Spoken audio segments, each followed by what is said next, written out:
Well, hello everybody. Welcome to a new episode of our show, Tawheed, Spiritual Unity of the Three Principles. Today we're going to be exploring on a group discussion the spiritual love compared to personal love. And the way I see the difference between these two is that there is only spiritual love. That's the true love, and the personal love is uh, the illusion of our thought created reality. Um, like I've been reading actually an article from Eckhart Tolle about this, and he was talking about that love is a state of being. It's not outside; it's deep within you. You can never lose it, and it cannot leave you. It is not dependent on some other body, some external form, and that's the true love. That's the transcendental love, and because like I've shared this on my Instagram, like a quote from Eckhart Tolle about like falling in love with someone and thinking that it's coming from them, and this is not the true love. uh, and he was talking about that people are already they're already in each other. Like, love is our essence. It's not something outside of us to get out there. It's something that we have within us that we can't lose. And it is only in our personal mind that it seems to us that it is somewhere there to get and to feel. I need to love from my friend. I need love from man or woman. I need love from something or someone out there. And Sid Banks said it beautifully in a quote. He used to always say this actually in his talks, that the sickness of mind are feelings that we create and put onto objects. But if you can see the objects without the feelings, then you're healthy. So this is the kind of law we're going to be exploring about, because like there are a lot of misunderstanding about this topic, and it's really good to be exploring this together. So Harry, I'll give it over to you and share with us your wisdom. It's an interesting topic for sure.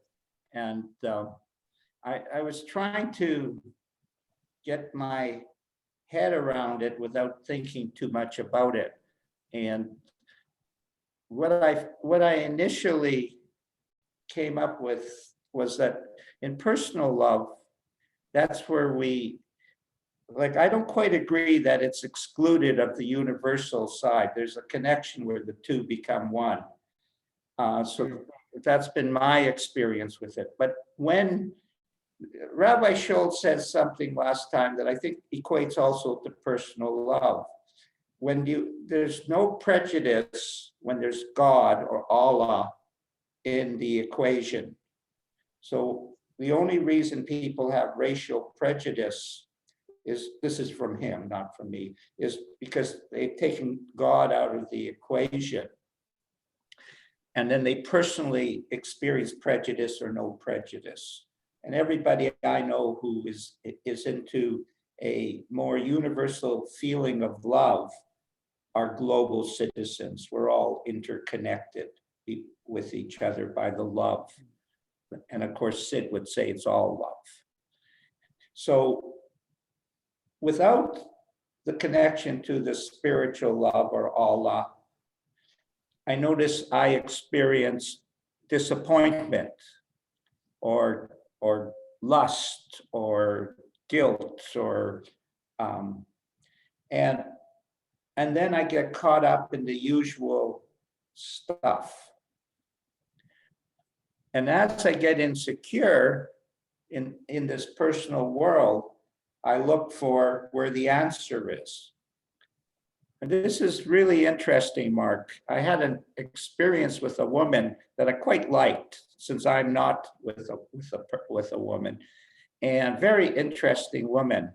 And I found, Omar, that my personal way of behaving was the same as 30 years ago. So here I had evolved in universal love in all situations, except with a personal relationship. And what that led me to was that I started to fall into the old patterns, developing a strategy, trying to figure things out. Am I doing good here? What is she meaning by this? And I suddenly realized I was caught up in the old paradigm of what I need, my personal wants and needs. I said, well, that's ridiculous. Everything else I'm approaching from a much more objective, where I don't really want to pay too much attention to this. Yet in a relationship with a woman, that's all I'm paying attention to. And one moment I saw that, I was free. The same way I was free of in any other situation where my ego or my self-image had caught a hold of me. From that freedom, I grew into realizing my inner connection to God. Everybody knows personal love is cool. Everybody knows that. But it's limited. It leads into things that are not the way we would like them to be. With universal love, they always lead to gratitude. They always lead to this greater feeling, unlimited potential, freedom. The other always leads to, I have a definition, and it's not fulfilling my definition now. But personal love, I'm for that. I'll give that a check mark too. But the connection between the two into one is the only freedom you're going to experience. That's kind of what I see. And so, I don't know. Are you saying in a way that the form, like personal love is the form and the spiritual love is the formless, and they interconnect? So that I don't agree with the first part, but I do agree with the second part, that they interconnect into one. Yeah, because like the way it looks to me is that when two people fall in that state of love is just because they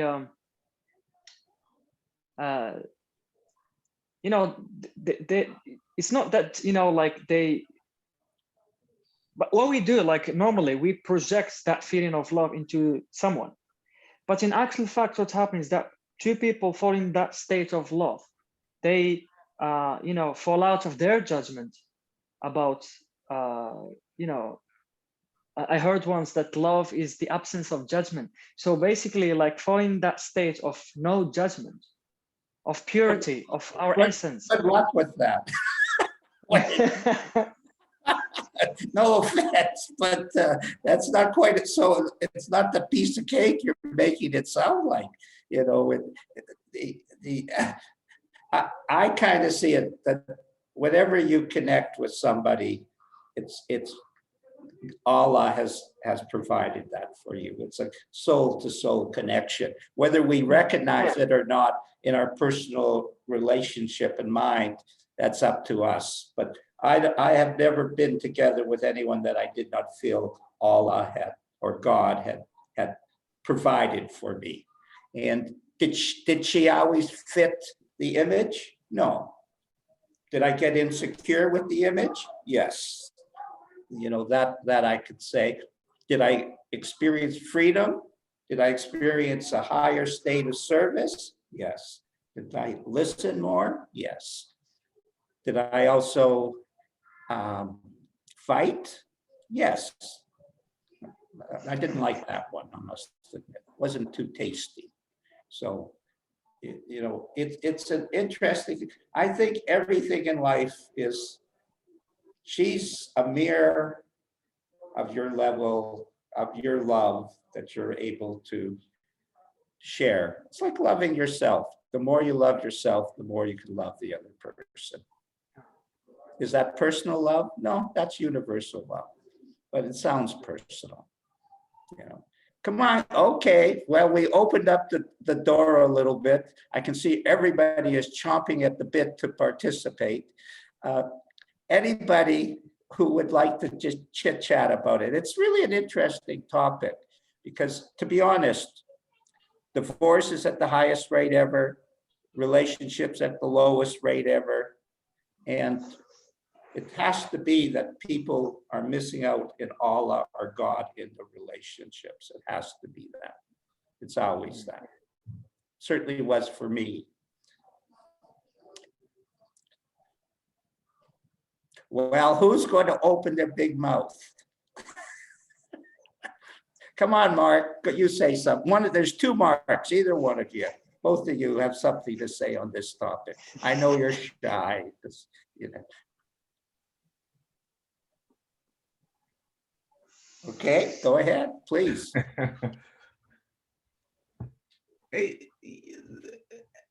So for me, the question is, what is love? Because I don't actually fully understand what it is. I think that everybody's got their own different definition of what love means to them, because we're all individual. Because somebody can turn around and say they can be a very jealous person, but they still love the person. But then on the other side, the spiritual side, what I do know is that the spiritual love comes with no conditions. But the human That's love for comes sure, with. Mark. That's for sure, Mark. Yeah. I'm sorry for interrupting you, but yeah. No, that's fine. Yeah. See, so we're talking about love, but I just don't know I don't know what it is. It might be a feeling what I feel for my wife or when I'm happy with her, but that's my feeling. That's what I've got. And I can't share that with somebody else. So I think love for me, I suppose it's kind of a personal thing, but there is no definition of what we can, the love what I have for my children is a different love what I have for my wife. Or the love that I might have for like for a pet could be greater for the pet than it is for my wife.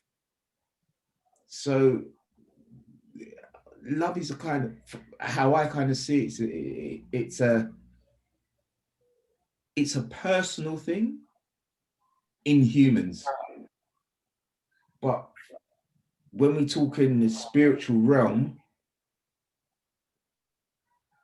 there is no form of conditioning placed upon it. It's just there. It just is. Just like as we say, God, Allah, it is. There is no, it's just there. Yeah, so I don't know. And funny enough, we're talking about love, and today I had a coaching session, and I was having a conversation with my coach, and I asked him what his superpower, if he could have one superpower, what would it be? Because I was watching Heroes, and we was talking about all these different people who've got superpowers. And I came to the conclusion, the superpower what I'd love to have is love. Because if you could love everything without any form of judgments, that would just be amazing. And every time I think about it, it comes into my mind, I think, wow, you know, love with no conditions at all. Everything you see, you just love. But that's a spiritual love. See, so yeah. Beautiful. That's beautiful. How about you, Mark, too? You were going to say something? Hi, you guys. Love is definitely a feeling, and we experience it on a personal level. But the overreaching, the true reality of the pervasiveness of love is a universal divine contact with the energy of everything. It's beyond, it's a state of mind that's beyond what we normally live in quite often. And we all go in and out and in and out. But I think we all are living in this personal experience of life. It's just part of the duality of life, that it seems to be separate from us, and yet it isn't. It is one thing. It does all come from this divine energy, universal energy.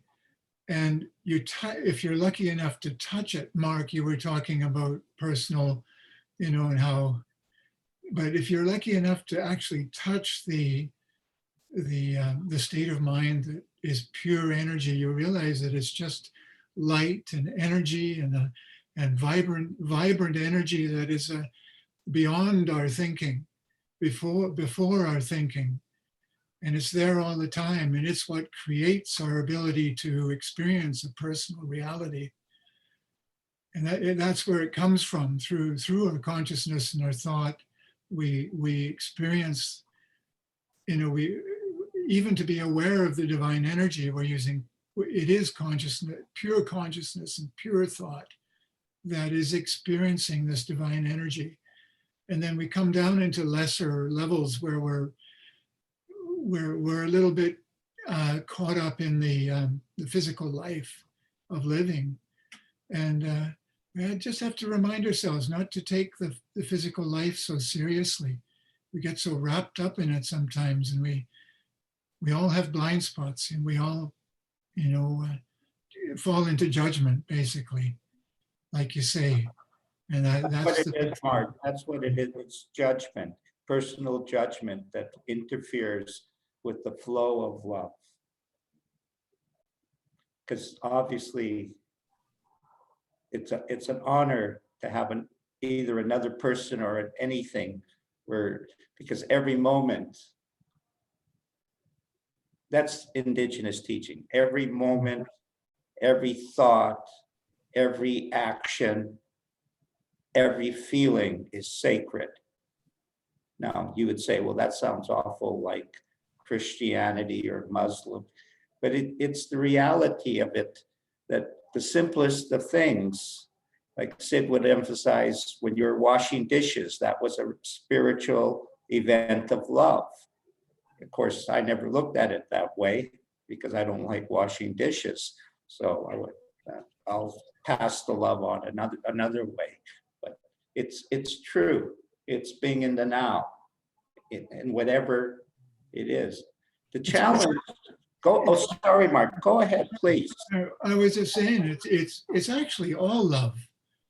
It's actually all love, but we don't recognize it because it's coming from the power of divine mind and from pure consciousness, and just we don't think it is up to what we want, but it is all pure love and one energy happening, infinite energy happening now, like you say. Yeah. That's it. Carolina, just a sec. I just want to get a woman's perspective before Mark, we'll go back to, but go ahead. Hello, hello. Thank you. Oh, it's so nice to be here. I managed to make it, so I'm really happy. Yeah, it's so beautiful to hear you all talk about it. And yeah, my feeling is that when I came to the principles, and I thought, oh my, I'm gonna fall in love with everybody then. So what's gonna make? So how am I gonna know? How am I gonna know? Like, because this is a mess, can't fall in love with, you know, with Harry and with Omar and with everybody else. It's just how would I? And then Just I with thought, Omar. just with Omar, okay, that's okay. We'll have a chat afterwards then. And then I thought, oh, yeah, exactly. Sort of what Mark was saying, like, oh, it's all love. It's all love. Now, it's practical to have, for me, to have a definition of, well, this is, somebody I'm in a sort of romantic relationship. I'm not having a romantic relationship with my cat, but but still love. And so I can sort of have definitions, but as soon as we start putting labels, we have brought it into form. So now what I could say is that I feel more free to fall in love with anybody and not have to put labels. So I can now meet somebody and have this incredible feeling of connection without having to decide what that means. Obviously, within what is socially respectful to do. And in my personal life, so I'm probably going to repeat what you've been saying, is that as soon as I get in my critical mind, it looks like I have fallen out of love. And that person, now it's annoying, or it's, I start sort of questioning, are we really in love, not in love? What's going on? Like, as soon as I get out of that lot of critical mind, we're back into connection, and that happens more often. And I need less and less definitions of what we are, and I trust the connection. So I don't know if that answers your question. It all answers it. We're all There is no right or wrong answer. We're just exploring together.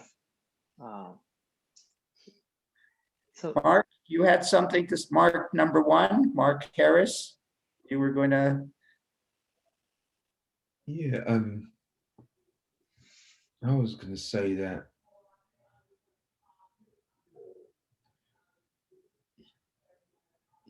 human love comes with judgment.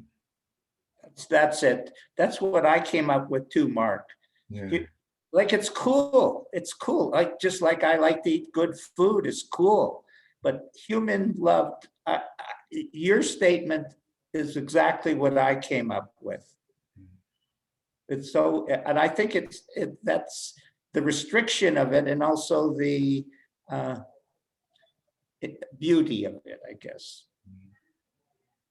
I think it comes out of the voices, what from everything from what is outside of us. Because when we're children, when we're babies, we just love our parents. But as we get older, we start putting the meaning, and we start creating the meaning of what love means to us. And then the meaning forms into judgment. And then it starts spiraling spiraling in everything. Oh, my friend likes me. No, my friend loves me. My friend doesn't love me. And that's how that's what's coming to me. That's how I kind of see it. And we know love is a river, it flows. And I guess we put dams or or blockages to the flow. And when Sid got enlightened, he said, all I saw was my connection to God. That's all, no big deal. Everyone went, ooh, sounds like a big deal, but it is flow. And it seems the less we judge, the more we love. It's kind of ironic. It puts the obstacle of what it wants in front of us to block it. And it doesn't just do it with partners or mates. It does it with everybody, because we have these judgments that's to block this stuff. And generally speaking, I'm getting really disappointed in my judgments. They're not that great. I'm actually a little bit surprised at how predominantly they're wrong. And I'm starting to accept that fact. So it allows me to let go. Or the word that Joe uses a lot, trust. You have to trust God. And Daniela, I know you don't like to talk much, but I just would love to hear from your perspective as a woman, but not a woman, as a wise human being. That's it. Excuse me, that was a ridiculous. That's okay. You don't have to apologize.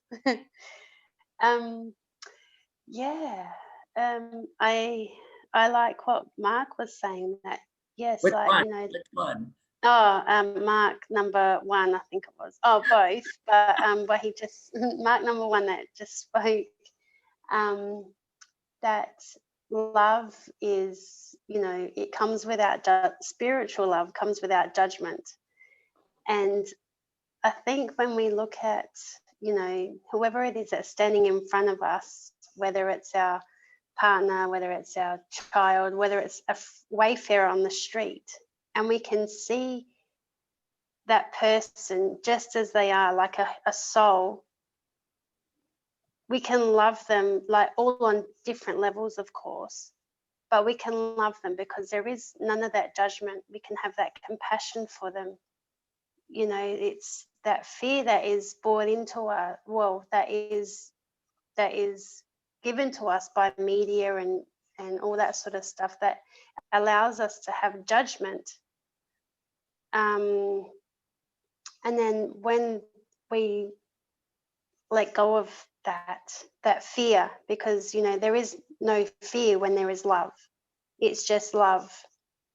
And when we can have just that love for that person who is in front of us, it's I don't know, you can break barriers, and it actually breaks barriers. Could be whoever that is standing in front. It could be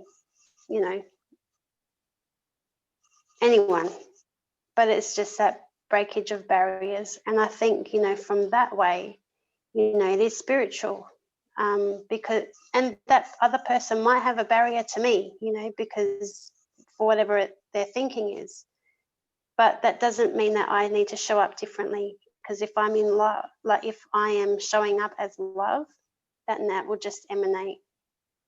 I don't know. Yeah, That's beautiful. Beautiful.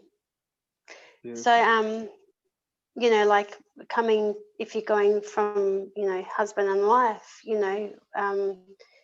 there's also different levels of how the relationship develops. At start it might feel like the feeling is quite different, but that feeling that you have at the start, that's that pure love, and so when you go travel across the years, 10, 20 years, and you look back and you think, yeah, wow, we're still together after all this time. Because that love, that it's that pure love, that spiritual love that is connected to us from God, from Allah. It can't come from anywhere else. If we get judged, if we let our judgments in the way, I don't know where we'd be.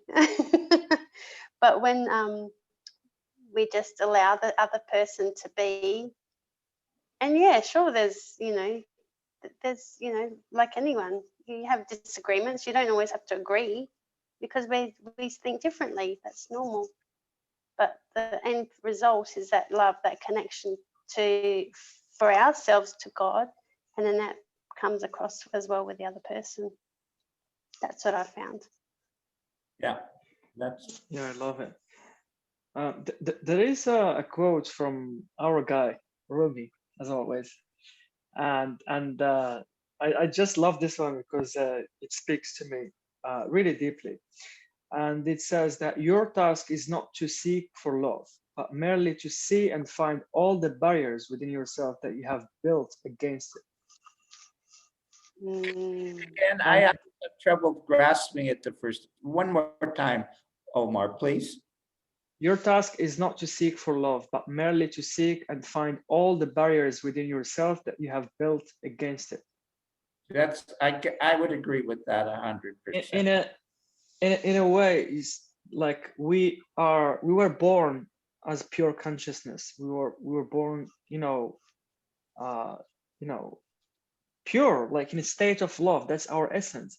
And as we get older, we start making our minds about stuff and giving meaning to stuff, and the conditioning and the society we live in, and we start having ideas, and that's all. Like, this is when we go from this state of pure love to mixed with personal love, and we forget that there is another state that we are that that thing we're looking for. As I like in my mind, we're all looking for that joy, that peace, and that's love. That's also love. It's just different names, but it's the same thing we're looking for. And so we don't have to look for it outside. It's not there. It's not something to get.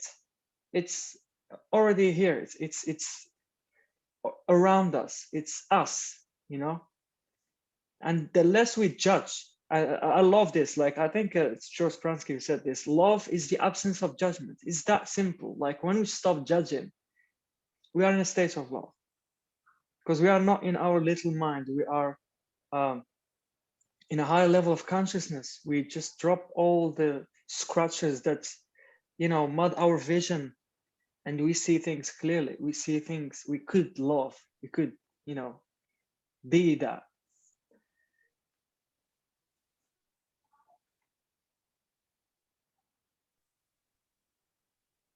Yeah, that's so true. I love that, Omar. Beautiful. It's an interesting thing how we arrive.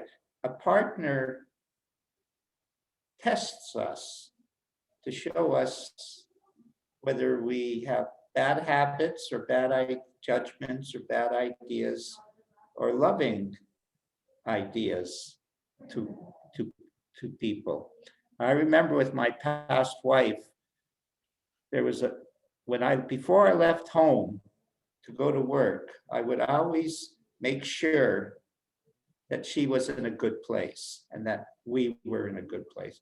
And many times I would wait an extra hour at home until that happened.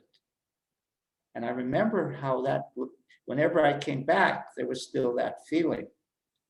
And then when I stopped doing that, like, the work became more important than the love that we had. And there was nothing more important than the love that we had. It deteriorated because I took away something that worked. And then when things got really bitter, I was surprised how I had just had a tape recording in my mind. It was very interesting, Omar. It was like I had an answer for everything, which was beautiful, except it was all false, of course. It was all nonsense. But I had it all in my mind because everything was perfect. Everything was spiritual. Everything was good. But it wasn't. Things were. And then when we left, which was the hardest thing in my life, beyond compare. 3 months, this tape recording was going on. And this tape recording was going on. And I waited, and I waited. And I remember I was sitting in bed at 3 a.m, and it stopped. And I said, oh, there I am, Harry. I'm never going to give you up again for anybody or anything. It's too valuable. I had become a tape recorder, not a Harry. And I came back to loving myself free again. And I started once again. Through all that nonsense and judgment and evaluation. How do I see my wife now? Oh, we're good friends. All the bitterness is gone. She's the mother of my kids. I even put her in my will, because I had to show a tribute to her, because she's she's really been a queen. And we had a moment in time, just a moment in time. And we have 3 beautiful kids. And I'll tell you something, she hated me more than anybody in the world. But when we go talk on the phone or something and we get into that feeling, she starts calling me honey, because the love is always there, except for the tape recording that's going on in our minds. Anyway, that is my experience. Lovely. Yeah. Love that. You want to say You want to say something? Dave? Yes? Oh, hi. No, I was really moved by your story, Harry, because I don't know, I'm fine. And also, Omar, the Rumi quote. I don't know why Rumi is something for everyone in this, but he somehow comes up. Anyway, sorry, I've got my face off. I'm still lying in my bed at 6:40 a.m. in Sydney. But what I'll say is this, is my journey, when I'm listening to this conversation, there's a lot of, what came up to me was how my life was a perception of not love from the word go, in a way, because in hindsight, a lot of it was self-protection, the mind, the misunderstandings, and I ended up in addiction. I mentioned that to Harry before. And it was numbing of feelings. What I perceived as love was lust. What I perceived as a feeling was, how will this be good for me? When I entered places where I thought it was all bereft of resonance. And what happened over the last few years, even before I entered the world of 3 principles, or Sydney Banks, or you guys, was there was a gradual leaning into what would happen if you allow vulnerability, if you allow presence. And it was a slow, white knuckling, gradually ungrasping of what I'd held dear, my fear, my despair, my.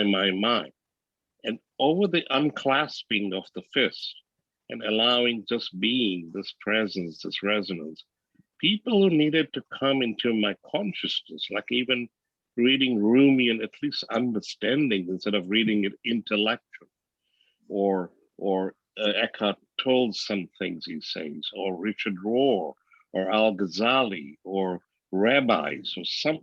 And then what happens is the resonance started creating.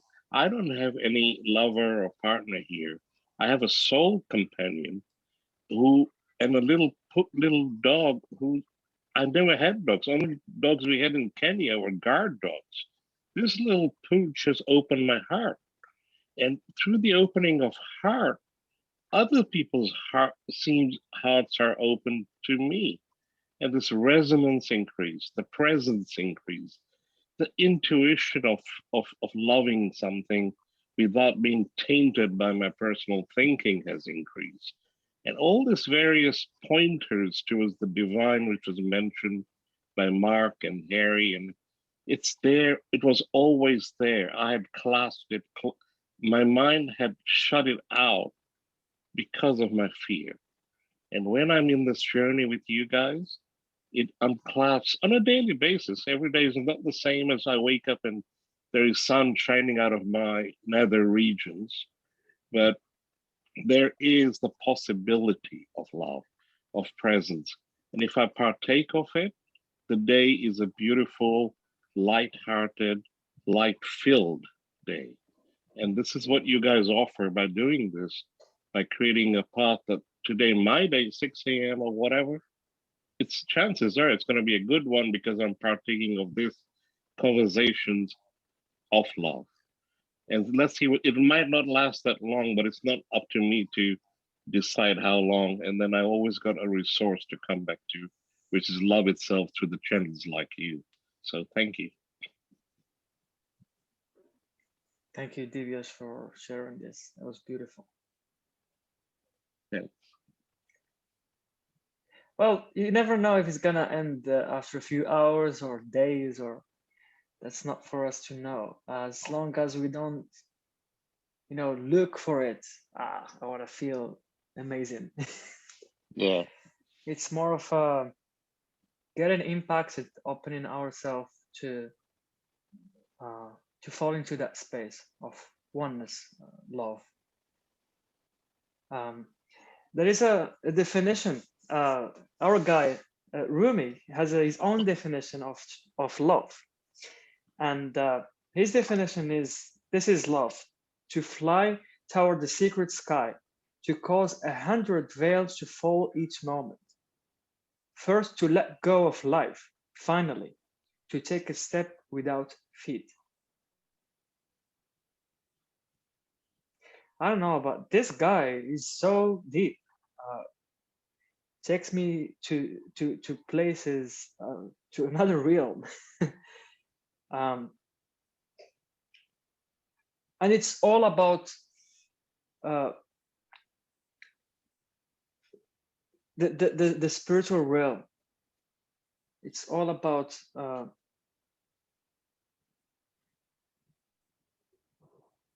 being in touch with that deeper place within us. I got it. When we let go of life, Harry, you want to say something? No, no, I just no. want to say, Finish. I didn't mean to interrupt you. Go ahead. yeah, to let go of life is, for me, like when I hear this, is just to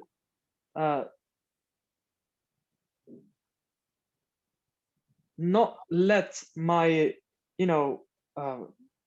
personal thinking get a hold of me, because the moment this happened to me, and it happens like literally every day, I get caught up in my thinking, and the more I stay there, like I'm not in a state of love. I'm not in a state of love.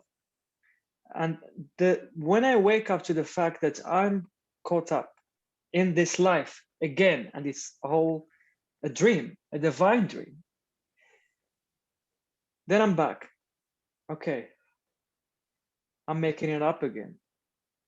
Back to love, operating from that place. And it impacts my friends, my family, everything I do, when I come from that neutral place. Sydney Banks said that love is a neutral mind in a state of the impersonal.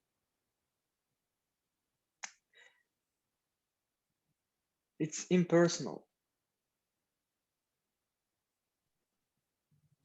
That's what true love is. It's being in that state of the impersonal. Go on, Harry. I saw you want to say something. Well, I suddenly see why love is important. I didn't really see it until you were talking. I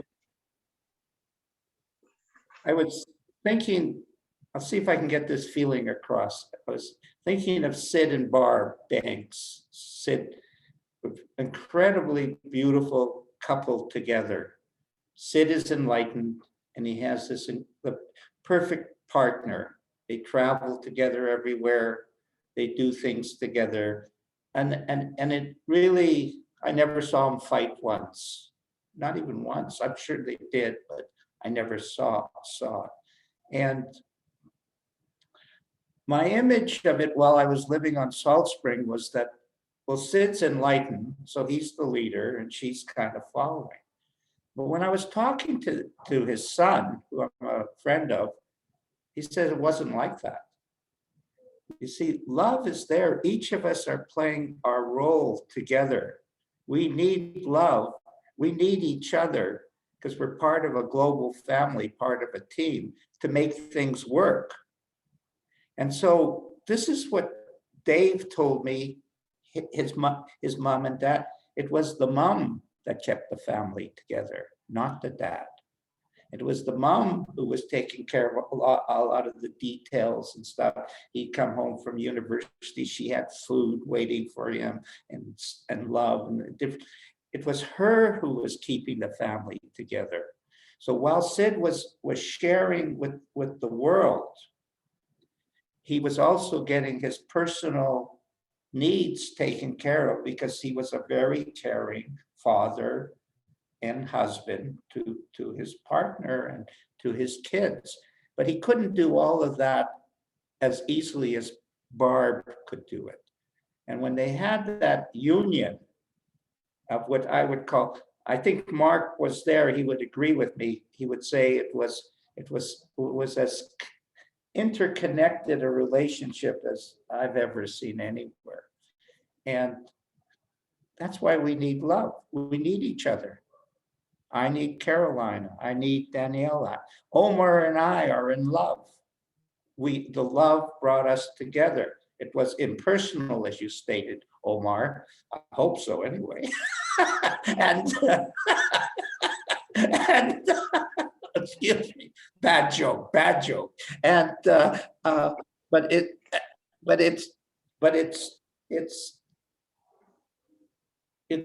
was the love brought us together. We cared, Omar. We cared, and this happened. That's why you get together, Daniela, with your husband, and you have these. But it's like the more harmonious, or the higher the level of living within Allah. There's a story that blew my mind about Muhammad. I don't know if this is true, but either you or somebody told me 3 days before, everybody was in harmony. And except 3 days before Muhammad died, everybody started to fight with each other. We need love. We need to love. The Jews need to love the Muslims need to love the Jews. But more importantly, on a personal level, we need to love each other. When Mark phones me up and we talk, Mark 2, because I don't know Mark 1 phoning me up, but I'm sure he's a cool guy. But when Mark 2 phones me, you can feel the love. It's just like there's a joy, there's a connection, a feeling. I think that's why we need love, we are connected together, and it's called whatever you want to call it. Yeah, Harry, this is absolutely amazing what you just shared, and something occurred to me while you were talking about, you loving me and Carolina and Divya, because when you love, it's like you're holding a mirror to wake up to the other person, to that place within them, that space where we all meet, this oneness, and you tell them, look, you have this within you too, and they see it.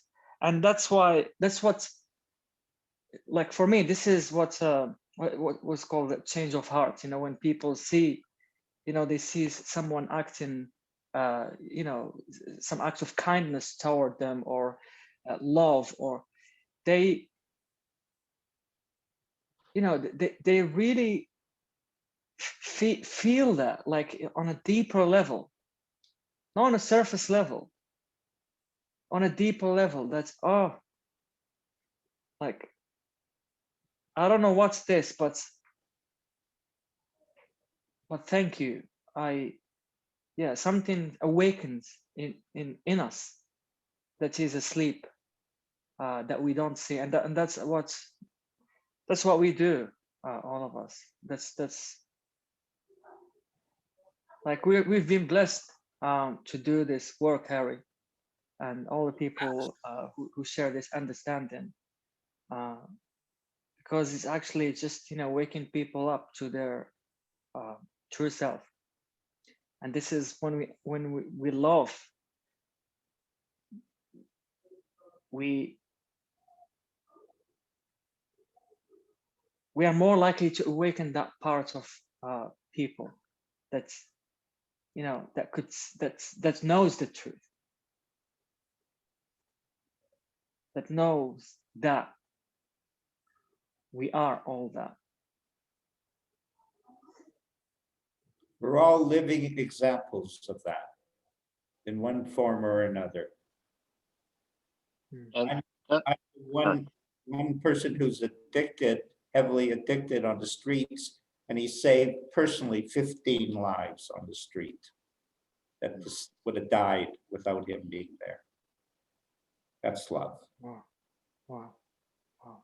I remember when I came across this understanding, I was sharing it with everybody, like even, you know, homeless people on the streets, like talking to them and trying to share with them that they could change their situations, and they have something within them that could take all their, you know,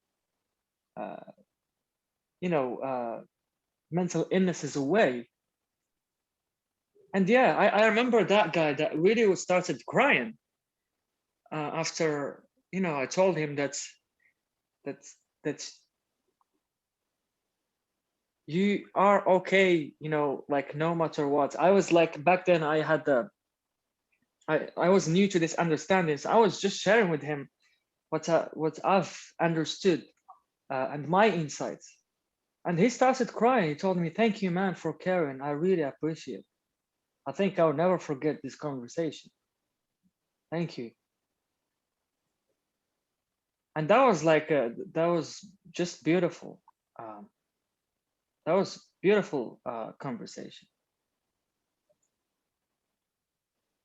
You bet. I hope he was, yeah, I hope it did something in his life. I've never met him again, but yeah. That's the impersonal nature of love, Omar. It's Sid's unpublished biography is people would come to the island, have this amazing insight, and leave, and he would never see them again. But he knew they were changed. And they went and just lived their lives over and over again. We help because we care. We care because we love.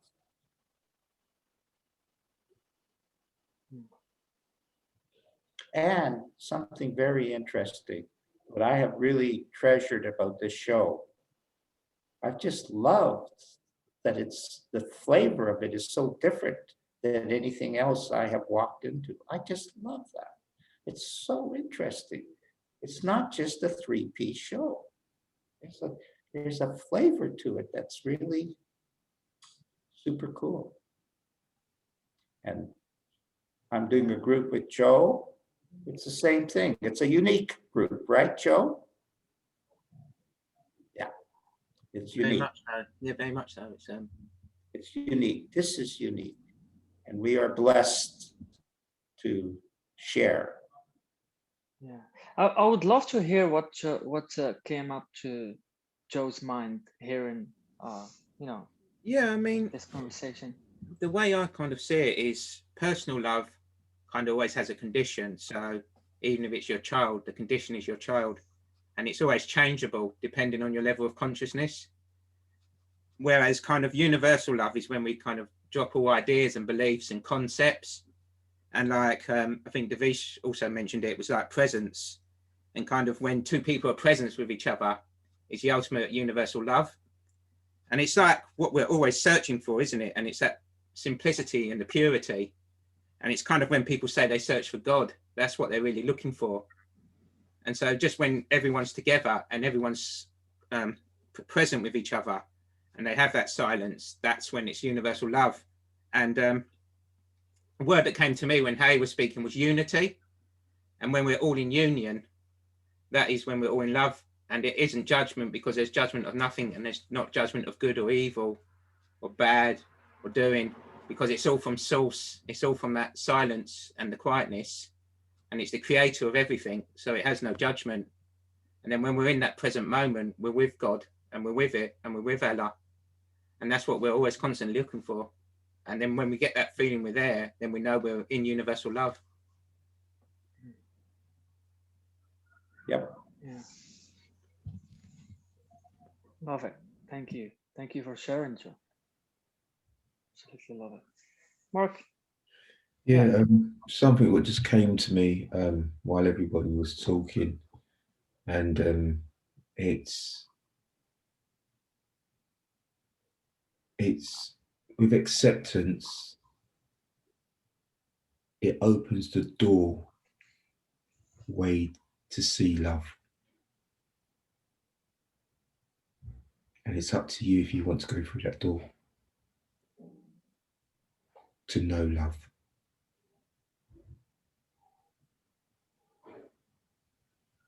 And I think the first door, isn't it, is humility. That's the kind of big one. I mean, Sid would talk a lot about that. And it's kind of the biggest barrier, isn't it? And it's kind of the thing that the kind of almost like the weapon against the ego is to be humble, and the humility. And I think that ties in very well with Omar when he quoted Rumi. He said, "What are the barriers within yourself?" To have a look at them first, and then the love might just unfold. That's my wording on it. And also the other thing I'd like to, if I can observe, is I've had many incidents, particularly my father passed 4 weeks ago, but also various others since then, because of all this pandemic stuff in Africa and all that. But one thing which is coming alive is grief, is love in another form. And what doesn't feel like love, that expansive, this one feels contractive, despair, missing, all the memories, personal thinking, revved up, but it is still a form of love, because grief is something, it's sort of like the other side of the coin. I've just realized it's love in a different form. It's spirit healing you, Divyesh. Yeah. I know that because I went through that with my father. So I know exactly what you're talking about. And yet many people would argue with you about that. And what I experienced with that, Divyesh, was when I used the word grief, I called it sadness. When it came in, it washed over me because it was coming from Allah, washed right over me. And when I thought about it, that was ego. That was the psychological grief. Just allowing that grief or sadness to wash over me, that was healing love, like you described, what you experienced. But to think about it, no, that was the psychological grief. Thank you. And it's back to that allowing as well, isn't it? That people, so many people try to fight the grief, and they that's or define it. Either way, fight and define are the same thing in this case. Yeah. Yeah. Good topic. like Mark 1, I couldn't get my head around it before I came here. I figured, well, okay, I won't get my head around it this time, and I'll just see where it goes, because it's kind of a, you know, I just couldn't get it. I couldn't get it. Now, Me too. I have a little bit more understanding now of what the topic actually is. Yeah. You know, it's funny being a host and wondering what the topic is, you know, but that was my experience with this. And one of the things that has struck me, the simplicity of Sid Banks, is positive feelings lead to mental health and negative feelings lead to mental illness. So in this topic, positive feelings lead to love. And as far as I know, Sid said it's all love. And then he added, and understanding. And I think today we saw love and understanding a little more. Yeah. I love the when Sid talks about the pure are our thoughts, the more loving and understanding we are.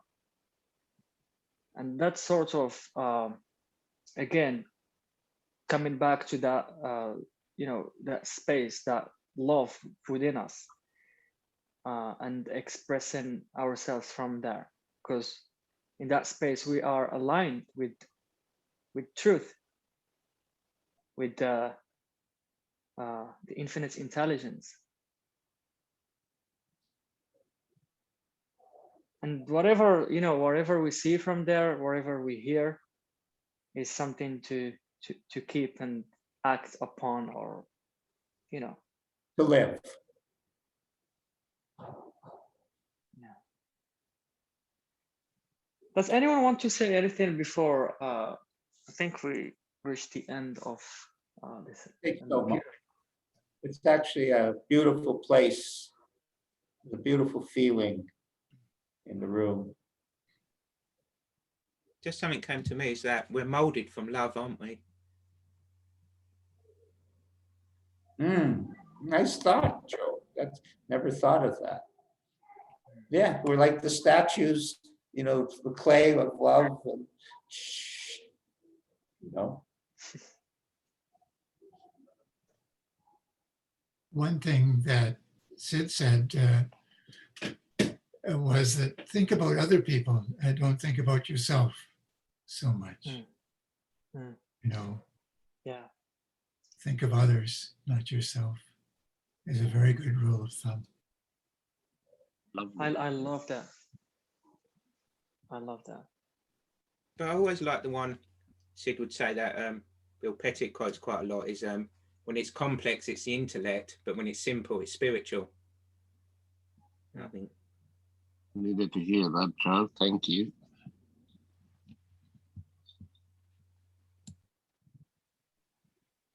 I think it's time to wrap it up. Yeah. Actually, Mark stole my, you know, do I want to wrap up the show? Because I had a quote ready for this.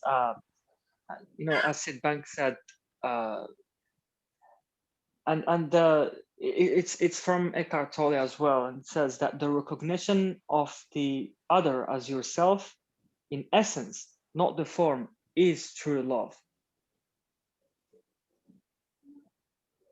And that's what, when we said that when you love someone, it's like you're holding up a mirror and you like reminding them of who they truly are, looking up that part of them that is, you know, look, you are love as well. It's coming from within. What you feel is not coming from me, it's coming from within you. So yeah, this been absolutely beautiful.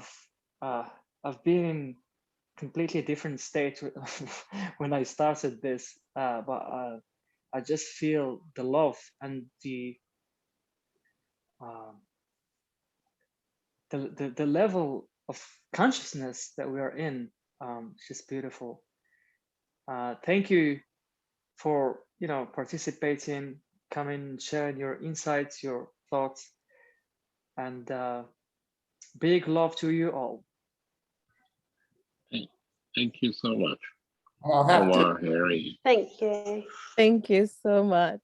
yeah, thanks, guys. That was so much fun, so much fun. And what an adventure. And a little bit, what an adventure.